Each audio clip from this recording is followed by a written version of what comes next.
Hey, and welcome back to Tesla Northwest and EVs. I am so glad to see you. I have some big news, and I've been off for a little while, so I'm sorry for the hiatus, but life's been busy. But now that I'm back, I'm hoping to get some videos out to you once or twice a week. And what are we doing today? We're going to install a NEMA 650 outlet to a 30 amp breaker for an extra charger at my house. So join me on the flip side as we put in a new charger. And why are we putting in a new charger? Oh, we got this bad boy right here. This is Mr. Belvedere, our 2014 Model S 85 rear wheel drive. So we're going to be talking more about this in future videos. We've got Amos over here, our 2020 Model Y Performance. It's going to be coming up on 50,000 miles in 2 years in March. So we'll talk about that. And my daughter bought a Model 3 with FSD from 2018. So we're also going to be talking about that. But catch me on the flip side. Let's do some electrical work and get a charger outlet installed so we can charge this bad boy up. All right, folks, thanks. I'll catch you soon.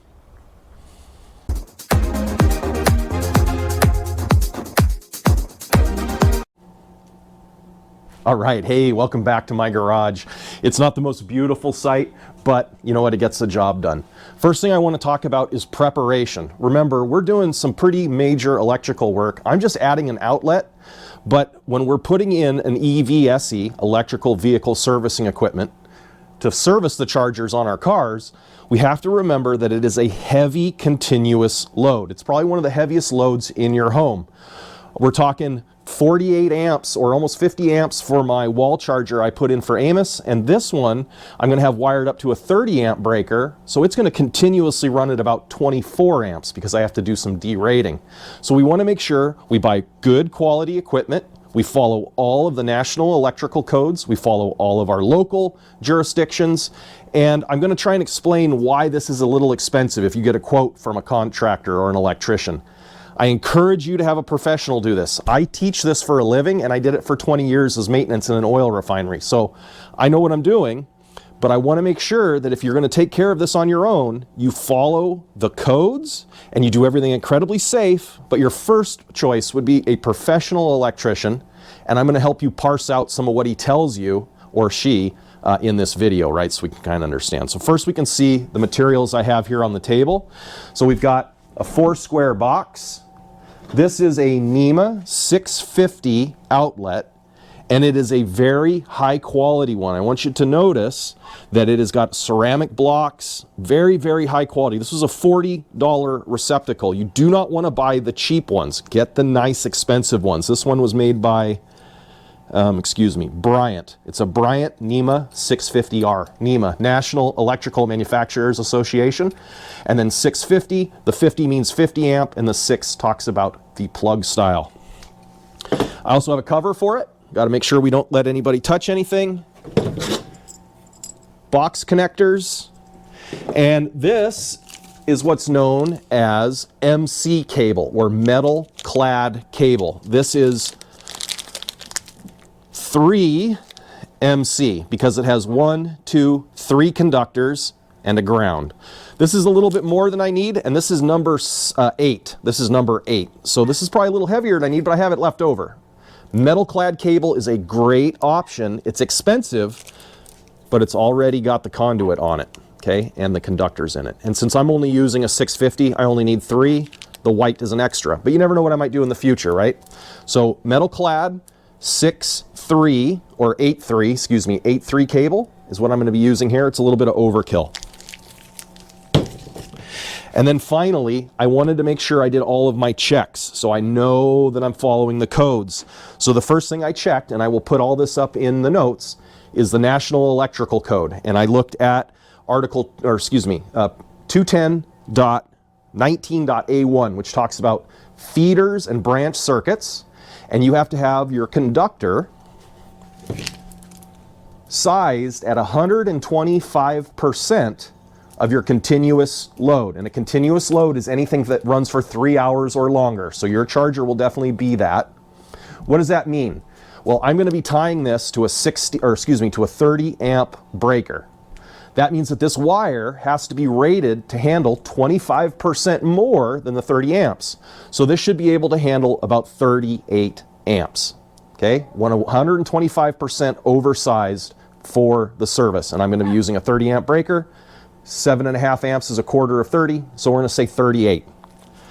So I know that this can handle, or I know I have to have a minimum of 38 amps that my conductor can handle. So the next thing I'm going to check is I'm going to check chart in the National Electrical Code 310.16. That's my ampacity table for conductors. I know this is boring, right? But it's important stuff, because if we don't put the right things in, you will have a fire. So 310.16 is my National Electrical Code ampacity table. I'm going to check that table, and I know that I have copper wire, and the insulation is XHHW. You can't go wrong with XHHW. It's the hardiest insulation, and it holds up to the most temperature. So at 90 degrees Celsius, this wire, per that table, 310.16, will be able to handle, let me just check my numbers really quick here. Oh, where'd it go? It'll be able to handle 55 amps. 55 amps, because this is number 8. So perfect size. So 55 amps capacity on this conductor. One last thing I got to check. Again, this is a continuous load, so I got to make sure I'm using the right size conductor and the right size breaker. So because I'm using a 30 amp breaker and it's a continuous load, I have to derate, so I can only use 24 amps to charge my vehicle. Okay, so luckily the Tesla EVSEs and some of the other ones are smart. They'll self-regulate, but you got to know where to set your charger down to based off of your breaker. And so because mine is a 30 amp breaker, I'm going to derate by 25% per 215.3 in the National Electrical Code over current protection, and I'm going to run my charger at 24 amps. Whoo, that was a lot. My wife is making faces behind the camera because it's boring, but it's important information, and I'm going to put all of that stuff up here next to me so you can check it. These are all things that your contractor, your electrical person is looking at, and they're going to have to take into account your local authority having jurisdiction. So that means any of your electrical inspectors in Washington, it's called the RCW, the Revised Code of Washington, and I've checked that. I'm in good shape. Okay. So now we understand why we buy good parts, why we take the time to research, why we make a list and we check everything so we know what's happening. I know that my conductors are good. I know my overcurrent protection is good for what I'm going to set my charger at. Now the last thing we need to do is make sure we have room in our panel. This is oftentimes why it's so expensive to get these things installed. You will have a set number of amps in your panel. My panel is a 200 amp panel. So that means that I can use up to 200 amps throughout my home and my garage, spread out across all of the breakers. A lot of homes may only have a 100 amp panel. And so the expense will come with having to add a larger service. Oftentimes you won't have room in your panel to add things. But let me show you how I managed to do it. So if we come over here, I know it's a little dark. I check my breaker handle. I've got a flashlight for you here. And my breaker handle tells me always that it's a 200 amp service. So I know I have 200 amps to work with. I know in my home, I had done some work to make things more efficient. So I had added a heat pump. That replaced a furnace and a wall heating unit that was downstairs in my garage. That freed up 60 amps for my wall charger. So I have that free. That's how I was able to get away with that, because I had put in a heat pump, freed up a breaker. But I also added on-demand hot water.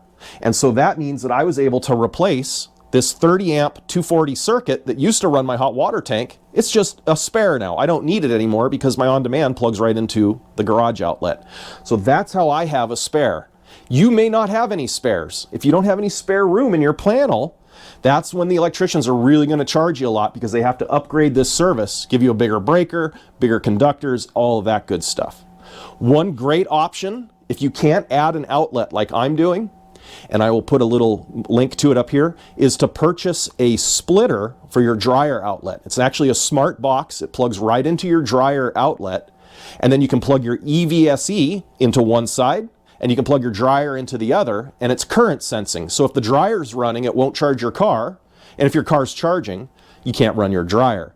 Great option if you don't have room in your panel, you don't want to spend thousands of dollars on an upgrade.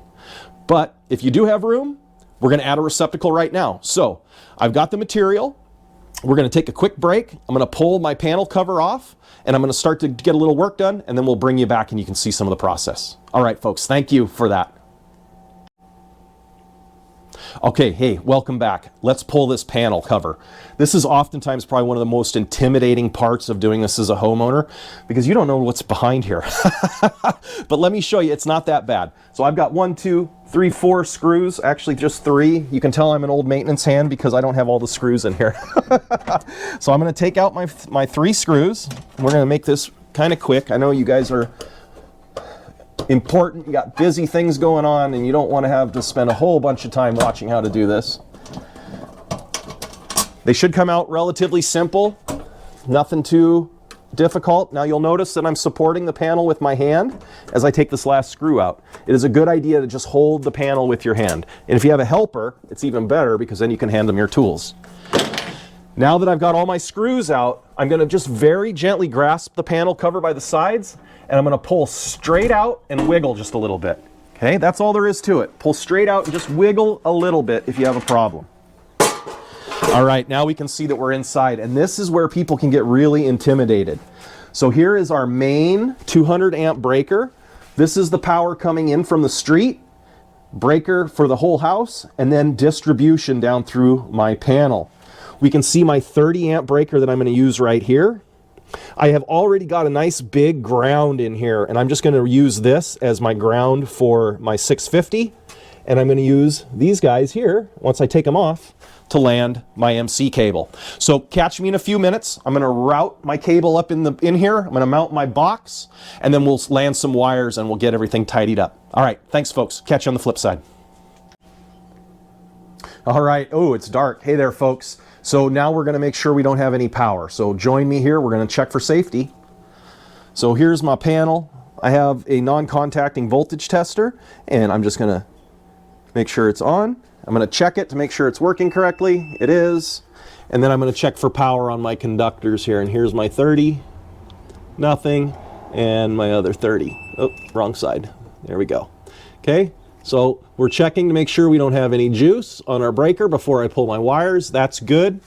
And you also have to find a place to route your wires through. And if your panel's anything like mine, as we can see here, it's got what are called knockouts on it. And I have marked the one I'm going to punch out. So I've got a mark on there. All you need is a screwdriver and a little hammer, and it'll bend out right out of the way. So I'm going to go ahead and do that next. Okay, folks, and here we can see I've got the old hot water tank wires off. I've got a spot open on my closed breaker or open breaker, and I've got my wires pulled in. And you can see here that I got them fed up through that hole, the punch I put in. And sometimes it's just easier. So what I did is I put the box connector, my MC cable connector on the cable first, then I fished it up in here and I put the lock washer on, or lock nut, to hold it in place, because it would be way too hard to do it with it there. So sometimes you just got to think outside the box. Next, we're going to land the wires on our breaker. We'll put our box down below and we'll get everything buttoned up, and I'll show you what we got. Thanks, folks. Okay, folks, so I have done it. I've got the MC cable landed on my 30 amp breaker, black and red. Notice, let's hit the light here, no exposed conductors, right? We don't want anything to short in our panel by inadvertently touching those, so I made sure that there are no exposed conductors and everything is nice and tight. I've got my ground landed using a split bolt on my big ground coming off, and the reason I did that is if your panel looks anything like mine, it's older and it is just stuffed full. So I brought the ground to it. And then I'm not using that extra neutral that was in there. Remember, this is 3/8 MC. So I put a wire nut on it just to keep it safe, but I left it the same length, so we have it. So that is done inside the panel. I'm going to go ahead and button that up, and we'll stick that in there. There we go. And now I need to mount my box. And if you're looking at this MC cable and you're thinking, well, how in the heck do you use it? If you have to cut a long piece, you can use a hacksaw, but when you've got a short run like this and you want to expose the conductors, gloves, because this stuff is sharp, and then I just find where it starts and we just start to unravel it. So I just got to find its beginning, and it's right there. So we'll just get a little clip in, and then we just start to unravel it, just like that. And I'll just unravel it until I start to find my conductors. There they are. And now I'm going to unwind it gently to expose, I'm probably going to expose about 8 inches.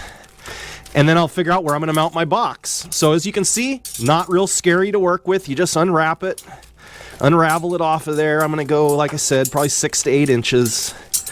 That's good. And then I'm going to get my side cutters, and I'm just going to nip it off. And then we'll use a box connector to protect the wires from sharp edges. Okay, so there we go. I'll clean this up and I'll mount the box, and I'll be back with you in just a minute. Thanks, folks. Well, all right, there we go, folks. So we've got our box mounted, we've got our wires cut and stripped, and our spare stuck in the back. Handy dandy torpedo level lets me know that I did that right. And there's my conduit running up into the wall, and then mounted in the panel. So I am going to go ahead and wire up the receptacle next, and to make my life easier, I have already mounted it in the cover. And you'll notice that the ground is up, and the reason for that is in case anything falls, it'll hit the ground first if the EVSE plug is pulled out a little bit. So it'll hit the ground and it won't short across the hots. So with that, we'll get this wired and buttoned up and cleaned up, and then we'll commission this bad boy. Again, dark shot, but hey, thank you for joining me, and I'm having a lot of fun. I hope this is helpful. See you in a few minutes.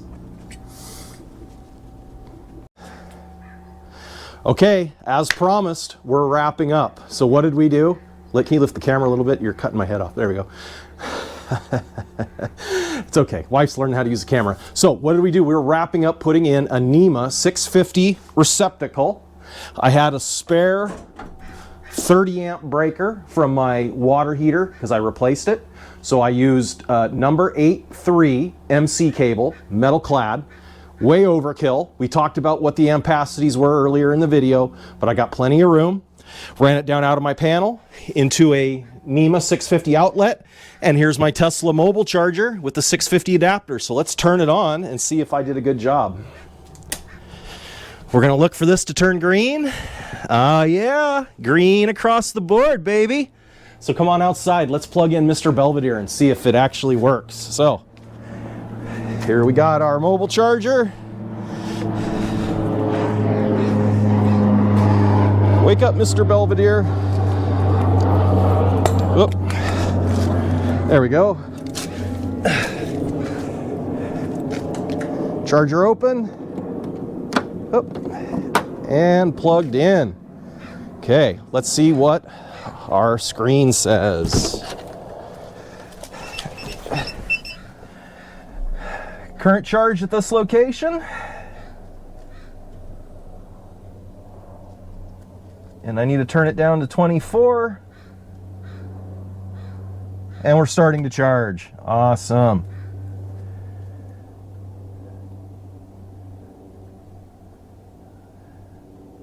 Okay.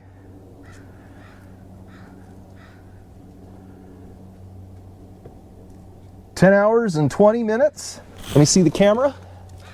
Thank you very much. All right, we can see here that we are charging at 24 amps, 240 volts, 6 watts. It will let me, for some reason, go up to 32 amps, and that's why you have to know what your availability is. You got to make sure you're checking everything.